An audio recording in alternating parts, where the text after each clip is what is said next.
आज हमारी Microsoft Excel की क्लास नंबर 10 है और आज हम एक्सेल शीट में text box, header and footer और वर्ड आर्ट सिंबल इंसर्ट करना सीखेंगे।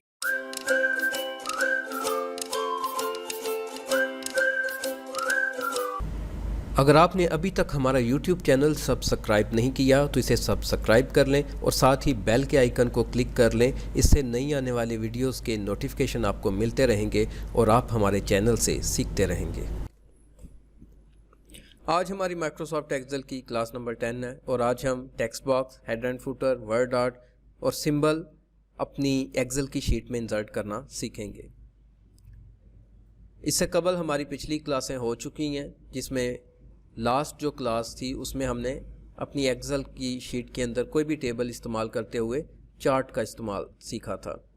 हाइपरलिंक यहाँ पे मौजूद है, टाइटल में नहीं है, लेकिन मैं ये सरसरी आपको ये भी बताता चलूँ यहाँ पर हाइपरलिंक किस तरह से इस्तेमाल किया जाता है। दो तरीके हैं। एक तो ये कि आप मिसाल के तौर पे मैं यहाँ पे कोई इमेज का टैग दे देता हूँ यहाँ पे, तो इसके साथ मुझे इमेज लगाना है ताकि कोई क्लिक करे तो उसको इमेज वो नज़र आ जाए। दूसरा, मैं यहाँ पे अपनी वेबसाइट अगर देता हूँ,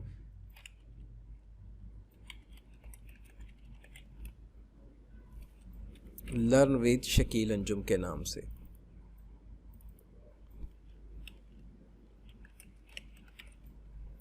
तो इस पे मैं अपनी वेबसाइट चाह रहा हूँ कि उसका लिंक लग जाए ताकि जो कोई क्लिक करे तो डायरेक्ट इस डॉक्यूमेंट से उस वेबसाइट पे चला जाए। पहले हम ये इमेज वाला देख लेते हैं। इसके लिए मैं इंसर्ट हाइपरलिंक पे क्लिक करूँगा तो मेरे सामने हमारे डॉक्यूमेंट के अंदर मौजूद जो फोल्डर है वो अपीयर हो गया। लास्ट टाइम ये जिस किसी ने भी ओपन किया था यहाँ पे।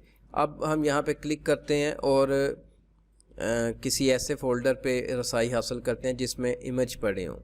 तो ये कुछ इमेज मेरे सामने आ गए। मैं यहाँ पे क्लिक करता हूँ और ये इमेज इसके साथ अटैच हो गया। ये हमारे अपने सिस्टम के अंदर हमने कोई कंटेंट अपने वर्ड के साथ लिंक करना है तो फिर हम इस सूरत में इसको इस्तेमाल करेंगे। मैं अगर यहाँ पे क्लिक करता हूँ तो वो इमेज जो मैंने इसके साथ अभी लिंक की है वो हमारे सामने अपीयर हो जाएगा। ये वो इमेज है।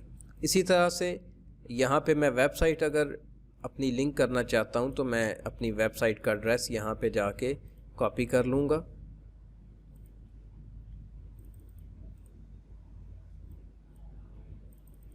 और उस एड्रेस को मैं अपनी एक्सेल शीट में ये जो मैंने लिखा हुआ है यहाँ पे आके इसको लिंक कर दूंगा।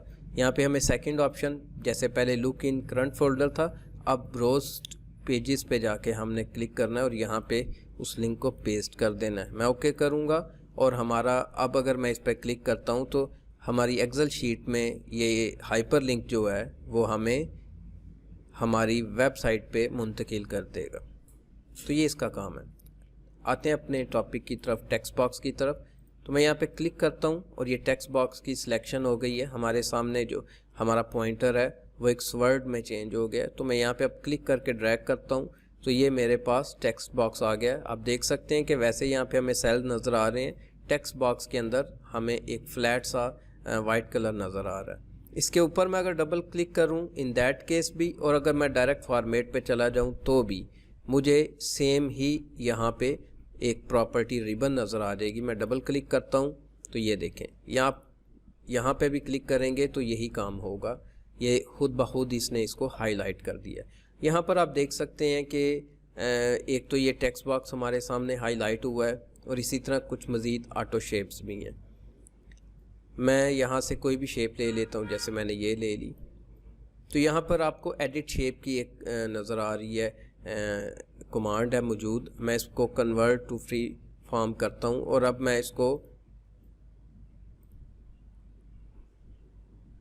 एडिट पॉइंट्स पे क्लिक करके तो इसको यहाँ से मैं अपनी मर्ज़ी के मुताबिक इस शेप को तब्दील कर सकता हूँ। इसकी हमें अगर कस्टम करना है किसी भी किस्म के हमने अपनी शेप को, तो हम कर सकते हैं यहाँ से आके। तो ये मैंने इसको ज़रा चेंज किया जस्ट आपको बताने के लिए कि इस तरह से हम अपने डॉक्यूमेंट के अंदर किसी शेप को मज़ीद तब्दील भी कर सकते हैं। उसके बाद हम अगर देखें तो हमें मज़ीद यहाँ पे शेप्स नज़र आ रही हैं। इनके साथ मैं यहाँ पे bring to front, send to back और सिलेक्शन पेन पे आऊँगा ताकि आपको बात समझ आ जाए जो मैं समझाना चाह रहा हूँ। कि मैं अगर यहाँ पे ये दो शेप्स हैं, इसको मैं चाहता हूँ कि ये शेप बैक पे चली जाए तो मैं इसको सेंड टू बैक करूँगा और ये मेरे टेक्स्ट बॉक्स के बैक साइड पे चली गई। अगर मैं फ्रंट पे लाना चाहता हूँ तो फ्रंट क्लिक करूँगा और इसी तरह से सिलेक्शन पेन है, आपने इसको किसी पेन के ज़रिए से आगे नीचे पीछे लेके जाना है तो आप यहाँ पे इसको हाइड भी कर सकते हैं, शो भी कर सकते हैं। ये मैंने इसको हाइड कर दिया, ये शो कर दिया। डबल क्लिक दोबारा करूँगा ताकि वही प्रॉपर्टी बार मेरे सामने आ जाए। तो ये आपको इसका समझ आ गई। इसी तरह ये अलाइन है। अलाइन में क्या है कि मैं इस शेप को और इस जो हमारा टेक्स्ट बॉक्स है इनको अलाइनमेंट इनके करना चाहता हूँ, तो ये ऑप्शन मुझे मदद करेगी। जैसे अलाइन सेंटर करूँगा तो ये सेंटर में इसके साथ अलाइनमेंट हो गई है। इसको मैं अगर इसके मिडल में लाना चाहता हूँ शेप को तो ये मिडल में इसके आ गई है। ये दोनों तरह से इस टाइम सेंटर में है। तो इसी तरह से हम इसको अलाइन सेंटर कर सकते हैं, अलाइन राइट कर सकते हैं, अलाइन लेफ़्ट कर सकते हैं यहाँ से, और इस तरह से आप तब्दीलियाँ करके इनको इस्तेमाल कर सकते हैं।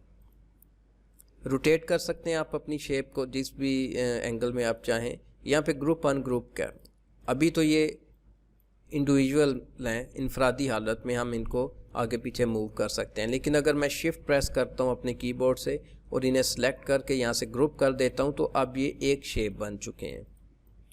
इन्हें दोबारा अनग्रुप करने के लिए यहीं पे आऊँगा और अनग्रुप मैं करूँगा तो अब दोबारा ये आपस में अलहदा हो चुके हैं। अब मैं इनको इस्तेमाल कर सकता हूँ। यहाँ पर मैं इसके अंदर टेक्स्ट भी ऐड कर सकता हूँ। अपने टेक्स्ट बॉक्स के अंदर आपको वर्टिकल इंसर्शन नज़र आ रही है। इसको अगर मैं यहाँ पे जाता हूँ, यहाँ पर भी एक ये हमारे पास एक आइकन मौजूद है। इस पर मैं अगर आता हूँ तो ये कुछ आउटलाइन इस तरह चेंज हो जाती है हमारे टेक्स्ट की। मैं इसका साइज़ यहाँ से जाके इंक्रीज़ कर लेता हूँ। अब ये भी ए है और यहाँ पर भी हमें ये ए नज़र आ रहा है, लेकिन वो हमारे टेक्स्ट के साइज़ को इंक्रीज़ डिक्रीज़ करने के लिए मैं अपनी शेप को यहाँ से सीधा कर लूँ। सॉरी याद नहीं रहा मुझे। तो मैं इसको यहाँ से अगर सीधा कर देता हूँ और उसके बाद यहाँ पे आता हूँ तो ये मुझे एक पूरी वैरायटी यहाँ पे मिलती है अपने टेक्स्ट को चेंज करने के लिए। तो आप इस तरह से टेक्स्ट को चेंज कर सकते हैं। इसी तरह से ये हमारी जो टेक्स्ट बॉक्स है उसके अंदर फिलिंग की यहाँ पे कुछ हमारे पास ऑप्शंस मौजूद हैं ऑलरेडी, इनको इस्तेमाल किया जा सकता है। शेप फिल में मज़ीद और भी कलर दिए जा सकते हैं, आउटलाइन चेंज की जा सकती है। इसी तरह से हम इफ़ेक्ट्स दे सकते हैं, जैसे यहाँ पे हम इसको रिफ्लेक्शन का दे देते हैं। ये रिफ्लेक्शन है तो ये जैसे वाटर में रिफ्लेक्शन आती है तो उस तरह से आ गया।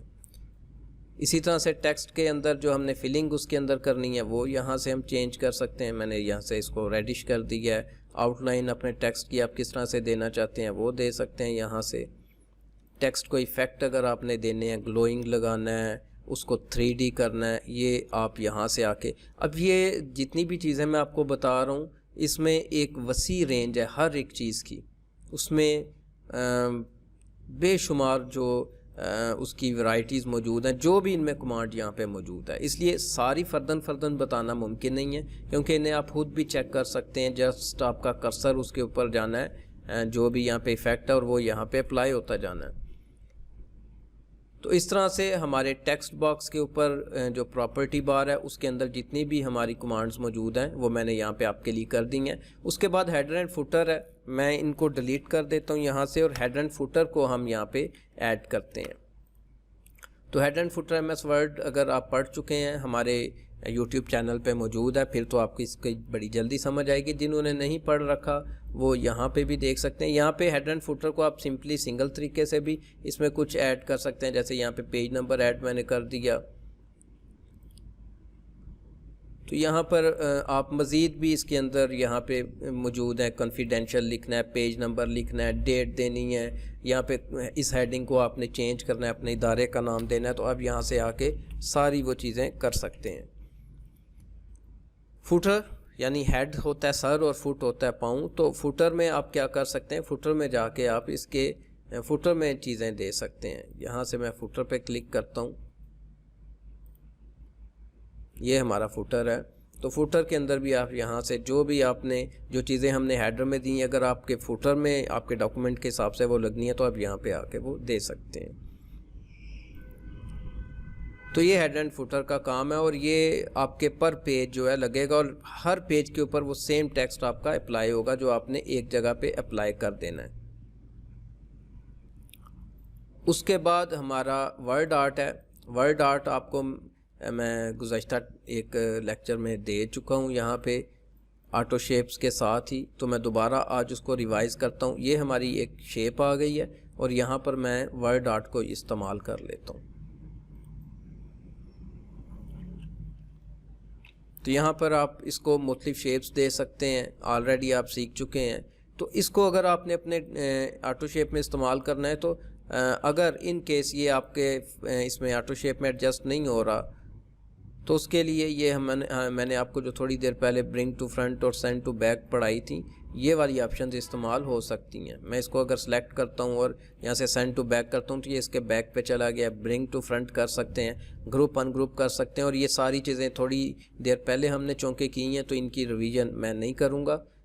उसके बाद हमारे पास है यहाँ पे ऑब्जेक्ट। ऑब्जेक्ट में आप यहाँ से कोई इमेज भी ला सकते हैं, कोई फाइल भी ला सकते हैं।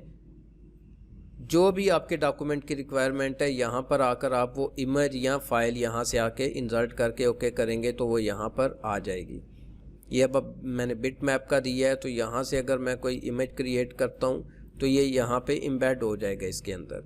इसी तरह से सिंबल है, आपको जैसे MS वर्ड में मैं बता चुका हूँ, तो यहाँ पर भी आप सिंबल ऐड कर सकते हैं। विंगडिंग्स हैं, आप जब ओपन करें तो मे भी यहाँ पे नॉर्मल टेक्स्ट लिखा हो तो यहाँ पे W में आपने चला जाना है, वहाँ पे वेबडिंग्स, विंगडिंग्स, विंगडिंग्स 2, विंगडिंग्स 3, ये ऐसी फॉन्ट हैं जिनमें आम लाइफ में इस्तेमाल होने वाले बेशुमार सिंबल यहाँ पे मौजूद हैं। आप उन्हें अपने डॉक्यूमेंट्स के अंदर, अपने ग्राफिकल जो भी ऑब्जेक्ट हैं उनके अंदर यूज़ कर सकते हैं। तो इस तरह हमारा आज का लेक्चर कंप्लीट हुआ। लिंक और टेक्स्ट के ये जो सेगमेंट थे हमारे इंसर्ट के टैब के अंदर, इनके अंदर जितनी भी हमारे पास ऑप्शंस थी वो सारी मैंने कवर की हैं। अगर आपको किसी बात की समझ नहीं आई, आप वीडियो दोबारा देख सकते हैं, कमेंट्स में बता सकते हैं। उम्मीद है आपको समझ आई होगी। जिन्होंने अभी तक हमारा चैनल सब्सक्राइब नहीं किया वो लाजमी सब्सक्राइब कर लें। अगली वीडियो तक के लिए आपसे इजाज़त चाहता हूँ। खुदा हाफिज़।